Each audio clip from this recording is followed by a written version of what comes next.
राजस्थान विश्वविद्यालय जो कभी पूरे भारत में शिक्षा के क्षेत्र में सिरमौर हुआ करता था, आज संसाधनों के अभाव में पिछड़ता जा रहा है। 2021 में नेक की मान्यता समाप्त हुई तो RUSA 3 के तहत मिलने वाली फंडिंग भी बंद हो चुकी है।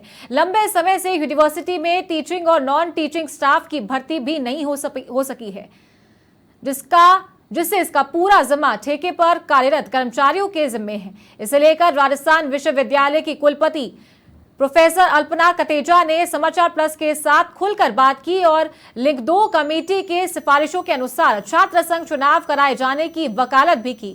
संवाददाता धर्मेंद्र सिंघल से बातचीत में क्या कहा प्रोफेसर अल्पना कटेजा ने, आइए सुनते हैं।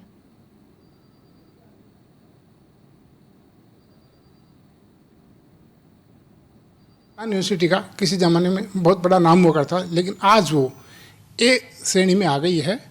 इस पर कुछ और क्या काम हो रहा है, इसके लिए हमें बात करने के हमारे साथ है विश्वविद्यालय की कुलपति प्रोफेसर अल्पना कटेजा जी। आइए उनसे बात करते हैं। मैडम, इस समय राजस्थान विश्वविद्यालय की क्या काम चल रहा है? देखिए, राजस्थान विश्वविद्यालय नेक से A ग्रेड प्राप्त है। इससे पहले उसको A+ ग्रेड प्राप्त थी, लेकिन जो नेक का एक्रेडिशन है वो काफ़ी लंबे समय से ड्यू चल रहा है। 2021 में वो समाप्त हो गया। 2021 में समाप्त होने के कारण विश्वविद्यालय रूसा 3 में फंडिंग के लिए भी एलिजिबल नहीं रहा है, जबकि इसमें राज्य का सिर्फ एक विश्वविद्यालय 100 करोड़ की ग्रांट के लिए एलिजिबल रहा। और ये बहुत ही दुख का विषय है कि पिछले 3 वर्षों में नेक नहीं करवाए जाने के कारण हम रूसा 3 की ग्रांट के लिए एलिजिबल नहीं रहे हैं। तो सबसे पहली प्रायोरिटी तो ये है कि विश्वविद्यालय में कुछ तात्कालिक समस्याएं और कुछ दीर्घकालीन, इनको एड्रेस करते हुए हम नेक करवाएं और हम अच्छी ग्रेड लाएं और ग्रांट लाएं, ताकि यहाँ पे रिसर्च वगैरह की जो एक्टिविटीज़ हैं उसको गति प्रदान की जा सके। बात करें संसाधन की, तो किस तरह के संसाधन भी हमारे पास में, फैकल्टीज़ की क्या स्थिति है, इसके लिए हम क्या कर रहे हैं? फैकल्टीज़ में आपको पता ही होगा कि 2013 और 2018 में कुछ फैकल्टीज़ का रिक्रूटमेंट हुआ था, लेकिन उसके पहले भी लंबे समय तक नहीं हुआ था। और क्योंकि बहुत पहले से लंबे समय तक नहीं होने के कारण जो बीच में जो गैप रहा वो सब अब रिटायर हो रहे हैं। तो वैकेंसीज़ बहुत ज़्यादा हैं। हमने जो स्थापना दिवस यहाँ पे आयोजित किया था उसमें हमने राज्यपाल महोदय और जो उच्च शिक्षा मंत्री हैं उनके संज्ञान में भी ये बात लाए थे। तो एक तो इंफ्रास्ट्रक्चर बहुत पुराना हो गया है, जर्जर हो गया, उसके मेंटेनेंस की ज़रूरत है। समय के साथ में टेक्नोलॉजी का यूज़ ज़्यादा करने की ज़रूरत है। तो इंफ्रास्ट्रक्चर में भी और जो मैन पावर है उसमें टीचिंग और नॉन टीचिंग स्टाफ दोनों में बहुत कमी है, उसके लिए मांग कर रहे हैं। एक बात करें छात्र संघ चुनाव की, पिछले साल बंद हो गए थे, आपकी राय में क्या है कि चालू होने चाहिए?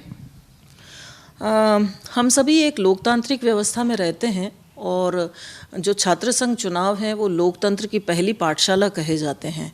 तो उस दृष्टि से ये चुनाव होने चाहिए, लेकिन जो लिंक 2 कमेटी है उसकी जो भी शर्तें हैं, उसके जो भी नियम हैं, कायदे हैं, उनके अनुसार हों, तो ताकि ये पढ़ाई भी बाधित ना हो और जो हम लोकतंत्र की बात कर रहे हैं उसकी एक अच्छा जो ट्रेनिंग है वो भी स्टूडेंट्स को मिल सके।